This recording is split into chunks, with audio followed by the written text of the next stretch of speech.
One of the fundamental mysteries of our common origin story is why we Homo sapiens are still here at all, and our Neanderthal cousins are not.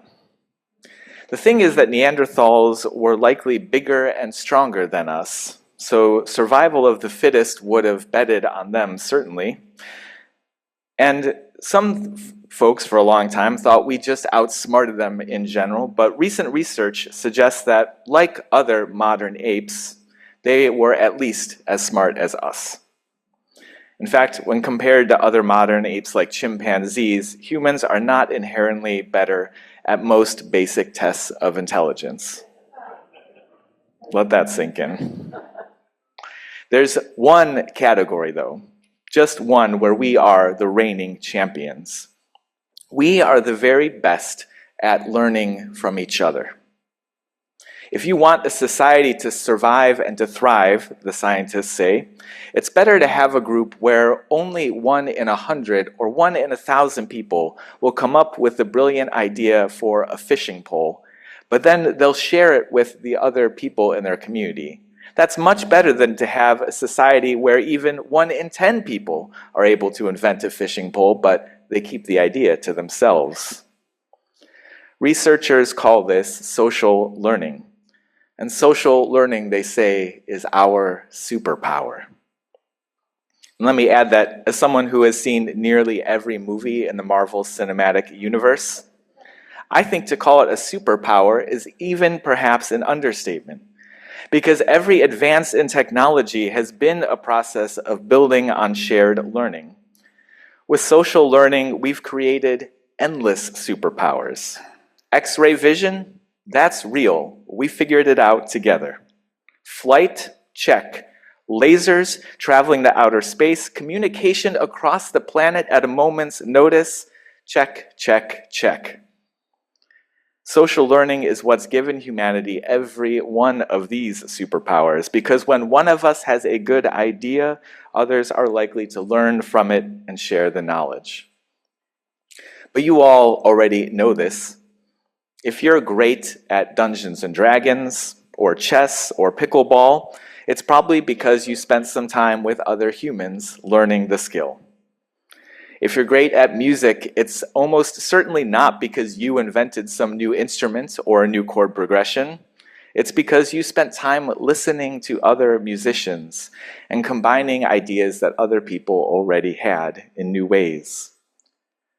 This, friends, is also call and response. Human beings are a species in conversation together. Call and response is leading and following. It is collaboration and coordination. And here's the thing. Social learning isn't just about science and technology and fishing poles. Spiritual growth is also something that we learn in community together. What is true of science is true of the spiritual life. We have something to learn from each other. Religious traditions offer us spiritual paths and practices that served our ancestors before us that we can build on.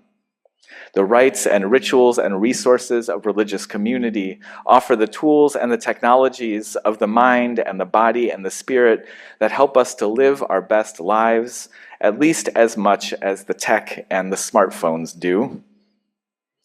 Some folks describe themselves as spiritual but not religious, which in some cases means spiritual but without community. It takes some real mental gymnastics, though, to spend our lives learning from other people in our profession, learning from others in our hobby, learning from others in our art and free time, and then turn around and tell ourselves that spiritual maturity is uniquely a solo climb. Friends, I have been grieving as I've been reading the news this week. It's weighed heavy on me. And one thing I know about grief is that every new grief recalls every old grief. And so I've been thinking also of my dad who passed away a few years ago. In the wake of that loss, I didn't want to hear from anyone that they knew exactly what I felt or what I was going through. The mix of emotions was complicated. The loss was huge, and like every loss, it was unique.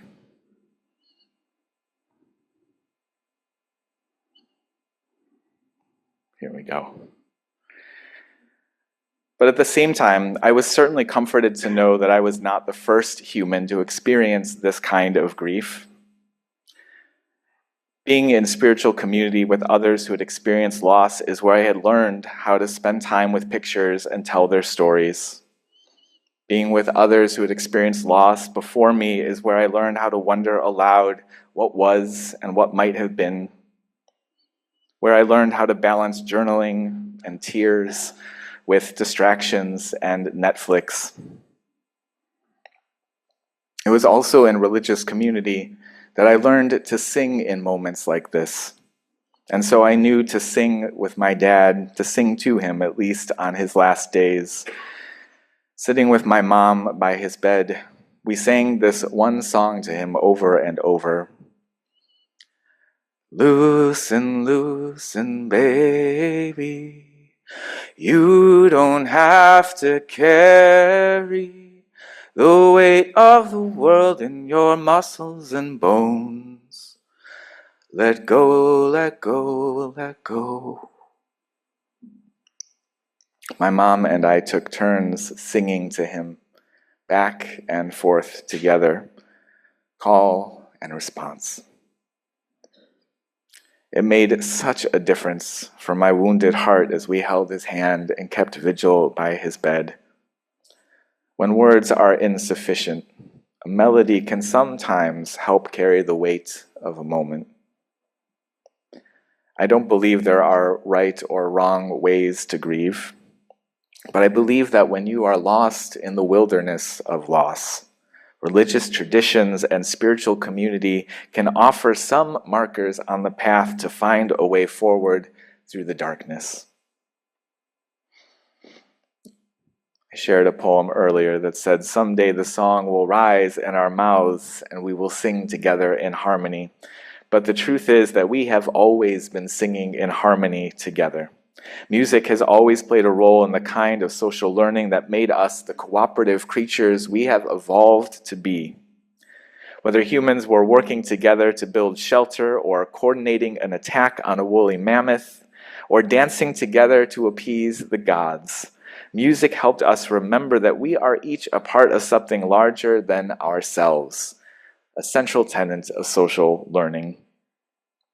And this is the challenge to us for our time, a challenge for us this week and next and the one after that, to recognize that we are in this together, to remember our interdependence, and to find each other in the darkness of an uncertain future.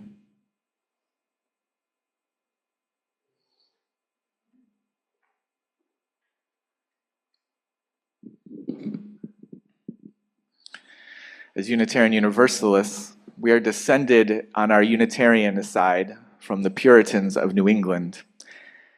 And once upon a time, there was a great controversy in our Puritan congregations, in our ancestors' communities, a great controversy about worship and music, which was whether we should allow the singing of hymns on Sunday mornings in church.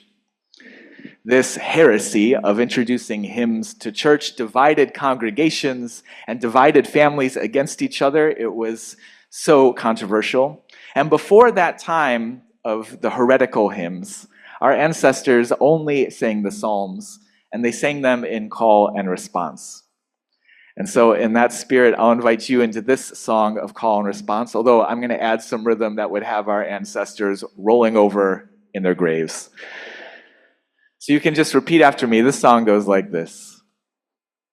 Forget your perfect offering. Forget your perfect offering. Just ring the bells that still can ring. Just ring the bells that still can. There is a crack in everything. There is a crack in everything.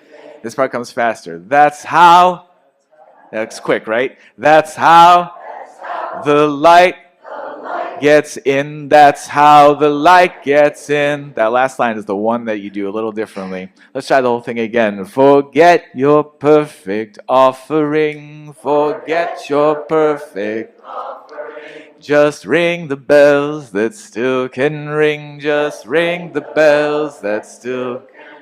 There is a crack in everything. There is a crack in. Here we go. That's how the light gets in. That's how the light gets in. All right, I think you got it. I invite you to rise in body or spirit.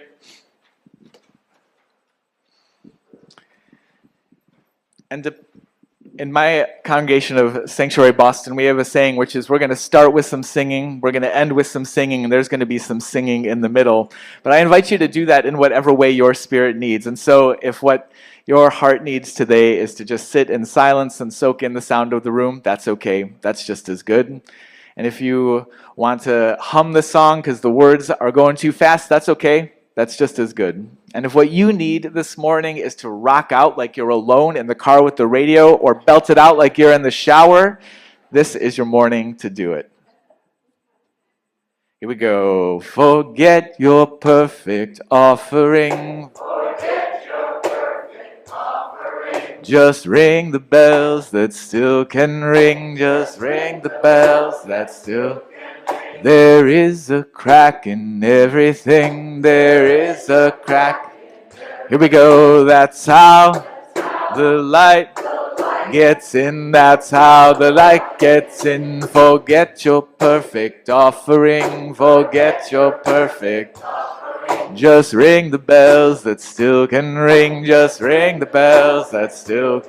There is a crack in everything. There is a crack in.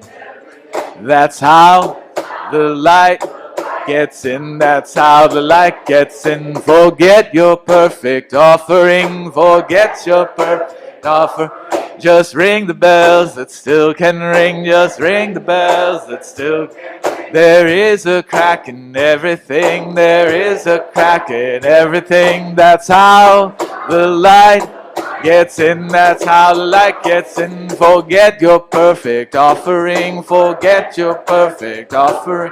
Just ring the bells that still can ring. Just ring the bells that still. There is a crack in everything. There is a crack in everything. That's how the light gets in. That's how the light gets.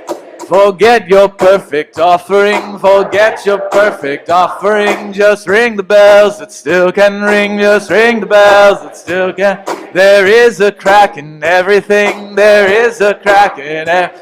That's how the light gets in. That's how the light gets in. Forget your perfect offering. Forget your perfect offer. Just ring the bells that still can ring. Just ring the bells that still can. There is a crack in everything. There is a crack in everything. That's how the light gets in. That's how the light gets in. That's how the light gets in. That's how. One more. That's how the light gets in. That's how the light gets in. Yeah, you sound good. I'm going to take a deep breath and set the song down gently as you're seated.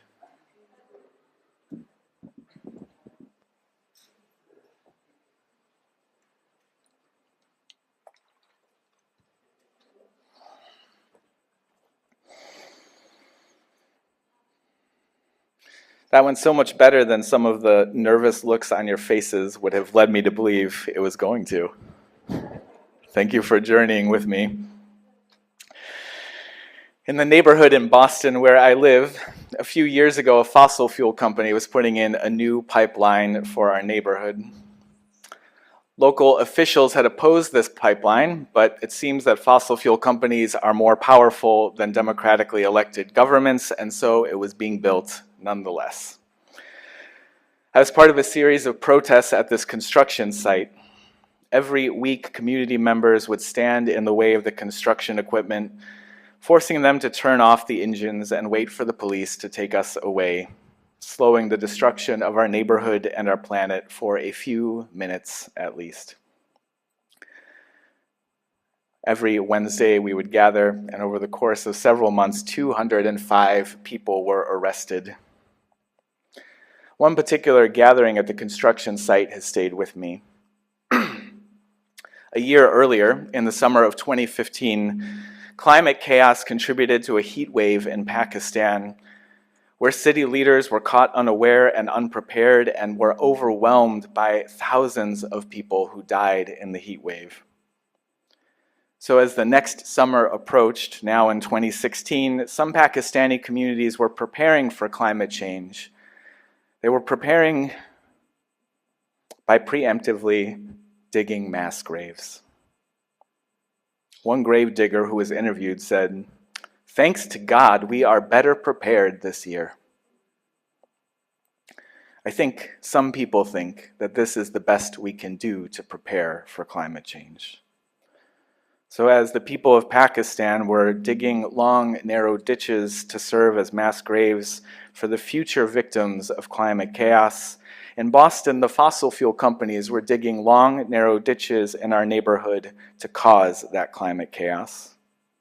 And so we laid our bodies down in the ditch, mirroring the images coming to us from Pakistan. And we sang together. Over and over, we sang as a reminder of our interdependence. When the world is sick, can't no one be well? But I dreamt we were all beautiful and strong. We sang songs to offer each other courage in the midst of uncertainty. Courage, my friend, you do not walk alone. We will walk with you and sing your spirit home. The pipeline was built, but after that, the company gave up on adding new pipelines in New England because of too much local resistance, too much pain in the assness, as some of us described it.